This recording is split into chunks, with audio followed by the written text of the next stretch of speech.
आप क्या समझते हैं? आईएएस को क्या समझते हैं आप? आईएएस जाता है तो आईएएस भगवान समझते हैं क्या?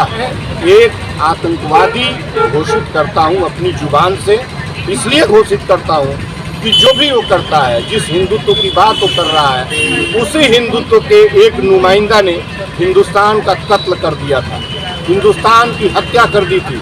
पर चले ही नहीं रहे हैं तो बाबा की बात मत करिए। ये गोरखपुर की जनता का है और गोरखपुर की जनता ने उनको बाबा बनाया है। वो वरना वो आते हैं, उनके यहाँ हम लोगों को देशवाली बोला जाता है। आज गांधी जी का 75 साल कंप्लीट हो गया उनकी हत्या का। आज उनका शहादत दिवस है और गांधी को याद करने के लिए बैठा हूँ। अब हमारे पास हमारे व्यवस्था को, समाज को, जो समाज में हिंसा और झूठ फैला हुआ है, ठीक उनके विपरीत 75 साल बीतते ये मुल्क जो है असत्य और हिंसा में बदल चुका है। तो आज मैं गांधी को याद करने के लिए बैठा हूँ और गांधी में जीना चाहता हूँ और गांधी ही अब हमारे पास एकमात्र ऐसा विकल्प है जिससे हमारी उम्मीदें बची हुई हैं सिर्फ, और कुछ बचा नहीं। क्या ये जो आप बैठे हैं इसको लोग समझ पाएंगे या समझेंगे इस चीज़ को? हमें लोग को बताना नहीं है और हम कोई नेता नहीं है। आपको बताना चाहते हैं कि कोई नेता नहीं है और जिन लोगों को मैसेज आप देना चाहिए, ये सरकारी कार्यक्रम के रूप में होना चाहिए, इसलिए कि गांधी जी राष्ट्रपिता है और यहाँ न कलेक्टर का पता है, न कप्तान का पता है, न किसी व्यक्ति का, रिस्पॉन्सिबल व्यक्ति का पता है। अब इससे ज़्यादा इस देश में गांधी को दफन करने का, और आप गांधी को दफन करेंगे तो आपके हिस्से में कुछ नहीं बचेगा।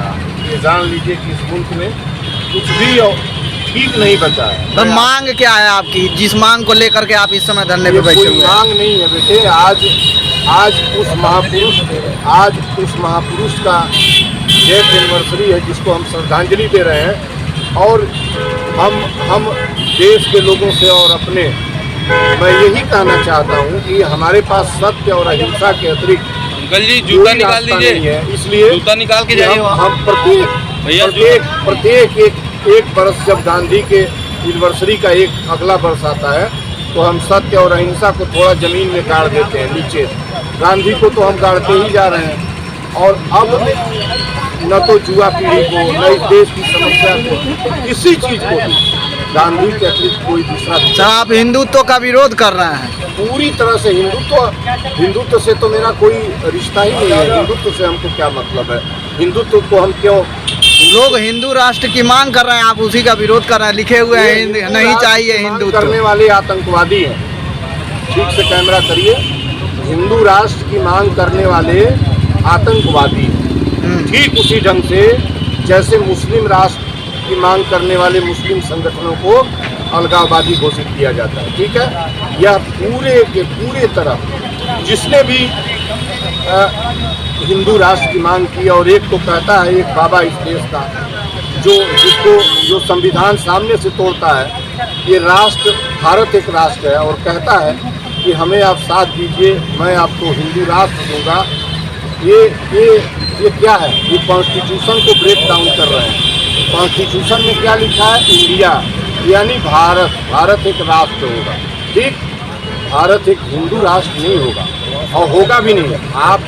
आपको बता देना चाहता हूँ कि जब तक ये पृथ्वी रहेगी, जब तक ये वसुंधरा रहेगी, तब तक ये भारत मुल्क के से जाना जाएगा, हिंदू राष्ट्र से नहीं जाना जाएगा। इनको जितना कूदना हो कूद लेने दीजिए, आप सर जितना करना हो कर लेने दीजिए। आप बातों में बागेश्वर धाम बाबा का नाम लेते हैं, तो बागेश्वर धाम बाबा के समर्थन में पूरे देश के लोग आ रहे हैं। बहुत रहा है उसके समर्थन में केवल भाजपाई, आरएसएस वाले सांप्रदायिक ताकतें, जिनको मध्य प्रदेश सहित 9 प्रांतों में चुनाव लड़ना है, जगह जगह वो तो प्लान है उसका कि उसको किसी तरह की फिजूल बातें करना है। वो करने वाले भी नहीं जानते हैं कि ऐसा हम कुछ कर नहीं पाएंगे, लेकिन उसने एक बयान दे दिया। अब क्रिएटिव माइंड लगा है उसमें अपनी। आईएएस तक जाते हैं उनका पैर छूने के लिए। आईएएस को आप क्या समझते हैं? आईएएस को क्या समझते हैं आप? आईएएस जाता है तो आईएएस भगवान समझते हैं क्या? नहीं, देश सबसे महत्वपूर्ण परीक्षा पास करके वो लोग जाते हैं, आगे परीक्षा बढ़ते हैं। पास करने से क्या होता है? जानकारी लेते हैं उन लोग, क्या? ना पढ़े हैं।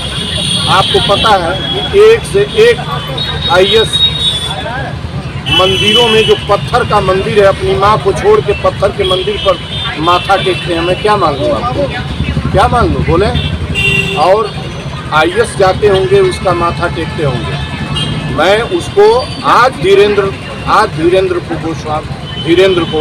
आचार्य को मैं एक आतंकवादी घोषित करता हूं अपनी जुबान से। इसलिए घोषित करता हूं कि जो भी वो करता है, जिस हिंदुत्व की बात वो कर रहा है, उसी हिंदुत्व के एक नुमाइंदा ने हिंदुस्तान का कत्ल कर दिया था, हिंदुस्तान की हत्या कर दी थी। हिंदुस्तान मारा गया था गांधी जब धराशायी हो गए थे। सत्य और अहिंसा दफन किया गया था। मैं उसे कभी स्वीकार नहीं कर सकता। धन्यवाद। मैं अरुण कुमार श्रीवास्तव, अध्यक्ष विश्व शांति मिशन एवं राष्ट्रीय संयोजक भारत बचाओ संविधान बचाओ आंदोलन। आज हम लोग यहाँ पर राष्ट्रपिता महात्मा गांधी के 75वीं पुण्यतिथि पर, शहादत दिवस पर श्रद्धांजलि अर्पित करने आए हैं। और यह देख करके बहुत ही दुख हुआ कि अरे गहरे न दुख गहरे तमाम लोगों के नाम पर तथा कथित साधु महात्माओं के नाम पर देश की जनता के टैक्स के पैसे का दुरुपयोग करके तमाम कार्यक्रम, सरकारी कार्यक्रम किए जा रहे हैं। लेकिन राष्ट्रपिता महात्मा गांधी जिनकी फोटो नोट पर छपी है और हर व्यक्ति के जेब में पड़ी हुई है, आज देश की जनता को यह नहीं पता है कि राष्ट्रपिता महात्मा गांधी का शहादत दिवस है। आज देश में एक ऐसी सरकार आ गई है जो गांधी के हत्यारे का समर्थन करती है। और जब से यह सरकार सत्ता में आई है, गांधी के हत्या के दिन कोई न कोई ऐसा कार्यक्रम होता है जिससे विवाद हो जाए। एक समय ऐसा था कि सरकारी कार्यालयों में 30 जनवरी को गांधी के शहादत के दिवस के अवसर पर जो है सायरन बजाए जाते थे, 2 मिनट का मौन रखा जाता था। सरकार ने उस परंपरा को भी समाप्त कर दिया है। इससे यह साबित होता है कि देश से गांधी को समाप्त कर देना चाहते हैं और गांधी की हत्यारे के समर्थन करने वाले लोग उसको महापुरुष बना देना चाहते हैं। क्या कहना चाहते हैं कि भारतीय जनता पार्टी नाथूराम गोडसे के थीसिस पे चलती है? बिल्कुल चलती है, क्योंकि भारतीय जनता पार्टी नाथूराम गोडसे का जो इनके जो संरक्षक हैं, वह संस्था RSS जो अपने आप को कहती है कि हम सांस्कृतिक हैं और राजनीतिक गलियारों में उसकी घुसपैठ है, धीरे धीरे पूरे देश पर कब्जा करती जा रही है। अब गोरखपुर में है सर, गोरखपुर में इस तरह की बातें चलेंगे तो बाबा बुलडोजर बड़ा तेज चल रहा है। बुलडोजर, पुल माने होता है बैल और डोजर माने होता है ढकेलने वाला। इस बैल को दिल्ली की सत्ता ढकेल रही है। आप हमें उकसा रहे हैं तो मैं इस बात को बता दे रहा हूँ कि बाबा ने गेरुआ धारण किया हुआ है और गेरुआ वस्त्र धारण करने वाला अशुभ होता है। जो व्यक्ति अपने आप को मार करके, अपनी आत्मा को समाप्त करके, अपने परिवार को छोड़ करके आता है, गेरुआ जब संत बनता है आदमी, उसका गुरु उसका क्रियाकर्म कर देता है और अग्नि स्वरूप उसको जो है रखा जाता है। फिर उसका जनता से और किसी चीज से कोई मतलब नहीं रहता है। तो वह बाबा किस बात के हैं जो बुलडोजर की बात करते हैं? वह शांति की बात कर ही नहीं सकते हैं। आपने उनके मुंह से कभी धर्म की बात सुना है? कभी कोई उपदेश सुना है? नहीं सुने हैं। तो वो बाबा नहीं है, वो तथाकथित बाबा हैं, क्योंकि इस देश में विश्वामित्र का एक उदाहरण है, जिन्होंने कि राजा हरिश्चंद्र का जो है परीक्षा लिया और परीक्षा लेने के बाद सत्ता उनको दे दिया। आज के बाबा रहे होते तो क्या स्थिति होती? इस देश में स्वामी दयानंद सरस्वती हुए हैं। आज अगर दयानंद सरस्वती होते तो ये सत्ताधारी लोग उनको फांसी की सजा दे देते, क्योंकि उन्होंने मूर्ति पूजा का विरोध किया था। गोरखनाथ ने मूर्ति पूजा का विरोध किया। आप गोरखनाथ मंदिर में जाएंगे, मूर्ति क्यों गेट में घुसेंगे, सबसे ऊपर मूर्ति पूजा का विरोध का लिखा हुआ है। और उस गोरखनाथ को आपने जो है शिव मान दिया। आप तो गोरखनाथ के पद चिन्हों पर चले ही नहीं रहे हैं, तो बाबा की बात मत कीजिए। ये गोरखपुर की जनता का है और गोरखपुर की जनता ने उनको बाबा बनाया है।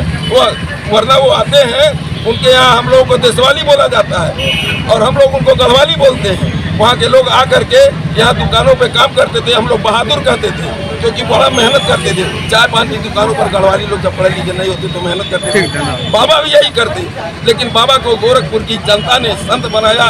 यहाँ याद करिए कि महंत अवध जी ने कहा था कि आप लोग एक बार इनको अवसर दे दीजिए, और एक बार अवसर देने का मतलब यही हुआ कि वे हमारे सर पर नाच रहे हैं।